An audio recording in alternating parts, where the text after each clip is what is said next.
in the pipeline, Ms. RFatuga and Ms. Sharice Hughes and Pastor KWalker. Let me welcome all three of you to the show this morning, Ms. RFatuga, and to tell you how delighted we are to have all three of you with us this morning to talk about a topic that I believe to be very, very important, and I'm sure that you also, excuse me, believe it to be very, very important, Ms. RFatuga, because you've been involved with this problem for quite a while. Yes. Why don't let us start off, Ms. RFatuga, by having you to give us some information about your background, your education, and some of your experiences, and Ms. Hughes will be able to give us similar kind of information, and Pastor Walker will be able to wind us down for this first six-minute segment, and then we'll get into doing the second segment, the issues dealing with from schools to prisons, breaking the pipeline, and et cetera. Why don't you start us off, Ms. RFatuga? Okay, well, thank you first for having us on the show this morning. My name is RFatuga, and I am the founder of Gideon's Army, Grassroots Army for Children. We are a grassroots organization that focuses on dismantling the prison pipeline. Grassroots meaning that we are people who are affected by this issue, who are advocating for change. I graduated from Vanderbilt University, Peabody College. My major is elementary education and child development. And I love Nashville so much that I decided to stay and really just give back to this city because I was given so much as a student in college. And so I stayed and became a school teacher at Metro Public Schools for 7 years.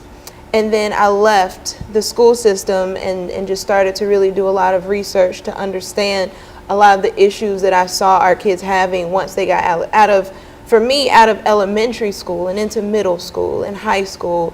And I came to understand that there was a systemic issue that really needed to be addressed. Very good. Now, Ms. Hughes, what about you? Give us some information about your background, your education, and in a real sense, how you got to where we are now.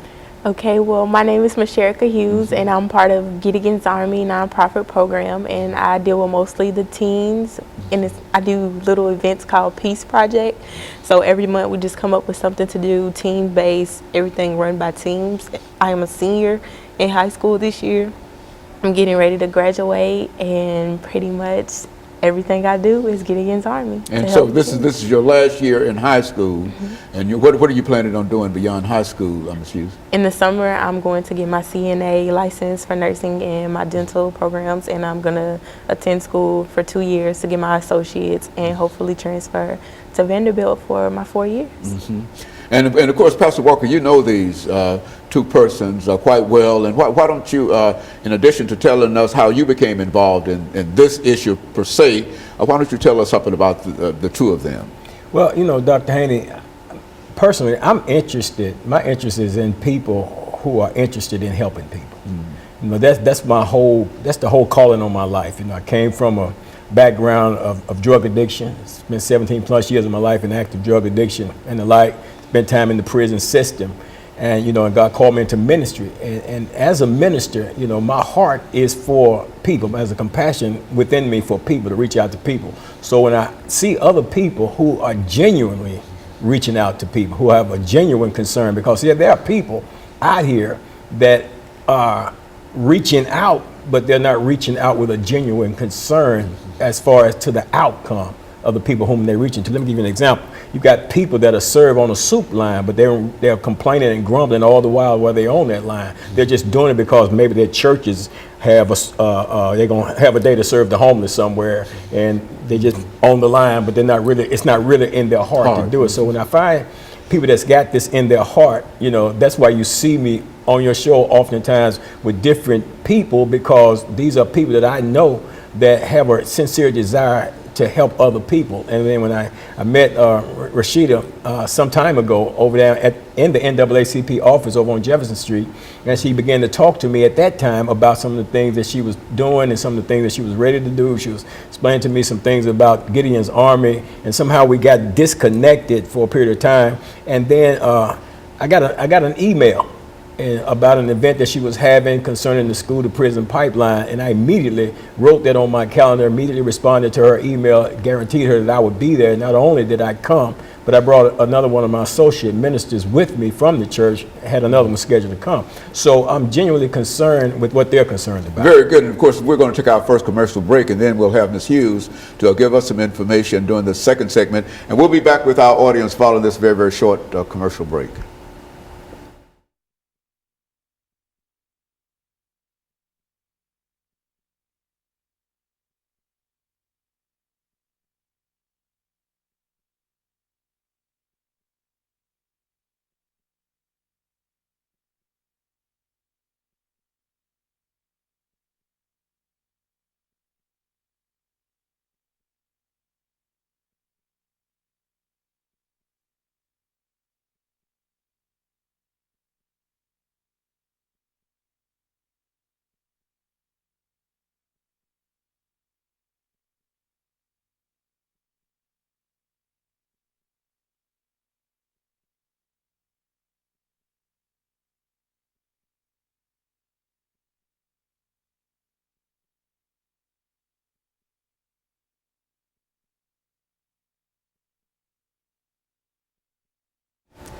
Thank you, and welcome back to the second segment of the show for today.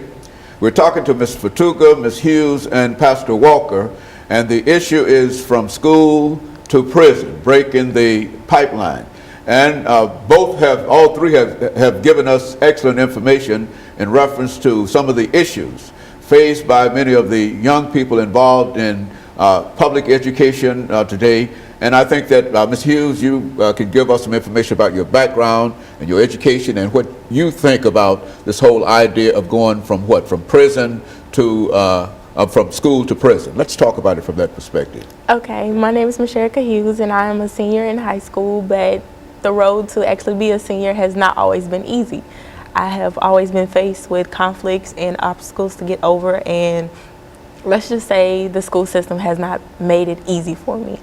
My junior year of high school, I had experienced something where I had played part in a fight, but I wasn't really at fault to be accused enough to be put out of school, but I was, and as of the zero tolerance in MHughes schools, I was kicked out for a calendar year. I appealed it, and I was kicked out for 6 weeks, and I was able to return back to a troubled high school or transition school where I received my education to become a senior now with behavior students, and I just didn't like the way that I was placed. Like, it wasn't right. It was like they moved me from being a IB honor student to taking standard classes.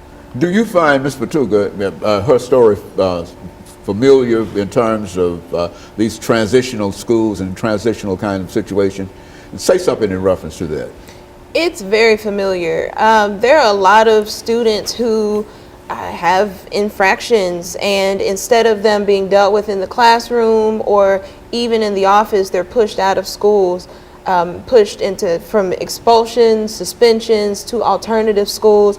I do know that Metro Public Schools is working on their alternative school program, and I want to acknowledge the work that they are doing and the support that they've even given to Gideon's Army as we get out in the community and do the work. However, right now there is an issue, and it's a national issue. It's not just Metro Public Schools, it's not just the state of Tennessee, but nationally there's an issue with zero tolerance where our students are being pushed out for a lot of reasons that are ridiculous, and they are not consistent across race.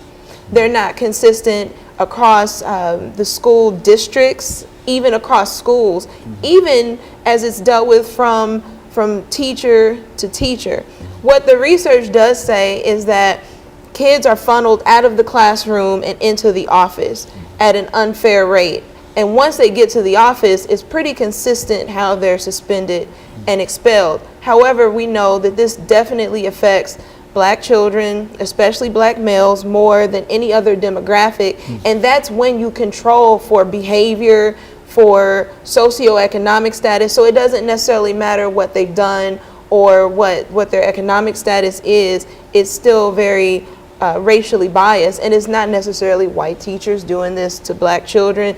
it's just an issue where our boys are being funneled out of the school. In this case, MHughes1 was caught up in that same system, which is unfortunate. Like she said, she was an IB student. I was involved at that time. I looked through the accounts that other students had written where they said she did not do it, or she tried to stop the fight, that it had nothing to do with her, and still they wanted to suspend her for a calendar year, and she would have been suspended for a calendar year had we not appealed it. And even with the appeal, we got a 6 weeks, and I think we really should have taken it to one more level, but you know, that's parental decision. Do you find that that is general, the suspension for that period of time, for a calendar year, and how detrimental from your own experiences can that be to a student? Suspending a student for any amount of time, expulsions, it's proven to be ineffective. Research says it is the most ineffective form of discipline in schools, and yet it's the most widely used. And we've known that since, I think, one of the first studies was done by the Children's Defense Fund in 1975. So we've known this for a long time, but you know, resistance to change from the system, even resistance to change from the community, because it's what we're familiar with. So a lot of times we say, well, these kids are bad. We need to just get rid of the kids who are causing trouble. But people don't look at things from a systemic perspective, understanding that everybody is functioning within this system the way the system is designed. And so we really have to take apart what's going wrong in this machine, so that everybody and everything functions, so that our young people, all of our young people, not just the black students, not just the white students, but so that everyone is successful. And so, Pastor Walker, looking at from your own experiences, how would you assess some of the things that are happening to our young men, especially? Because I think that while certainly Ms. Hughes' example is what happened to a female, but what about some of the young men that are caught up in the same kind of transitional kind of suspension kind of thing? Dr. Haney, I would imagine that it's happening in even greater numbers when it comes to the young males. I think they have the greatest incidences. I don't have the stats on that of being kicked out of school. You know, they call them expulsion. I call them kicked out. You know, because when I got kicked out of the school, I was kicked out of the school system. I had no chance to go get an education. As a matter of fact, I went into the military, went into the Navy, and ended up with a GED through OIC after I got out of the Navy. Those were options that were available to me then. You know, you throw a child out of school now, the options are limited, the peer pressures are there, then they get caught up in gangs and all kind of different other things. And that's the whole design of the system, to funnel them out of the school system into a negative setting somewhere away from the school system. You run into a lot of young black males, especially through my time going in and out of the prison system. I'm constantly out River Bend prison. You're gonna run into a lot of young black males that can't read, can't write. And one of the reasons for it is because they're not being taught while they're in school, because maybe you got a behavior issue that nobody